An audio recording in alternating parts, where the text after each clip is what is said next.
উমা, কেমন ঠ্যাং ছড়িয়ে বসে আপনি কি করছেন দিদি ভাই?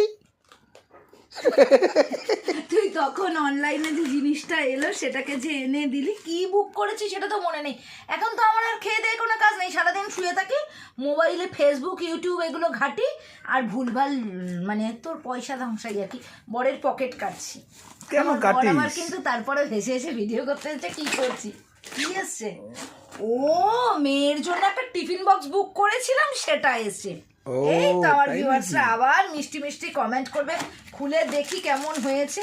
রুমা বলছে দাদা নাকি খুব আমার খেয়াল রাখে। সত্যিই গো রুমা, ও এতটা খেয়াল না রাখলে আমি এত তাড়াতাড়ি এতটা সুস্থ হতাম না। অনিতা বলছে দাদা খুব ভালোবাসে, সেটা জানি না, সেটা আমি জানি না।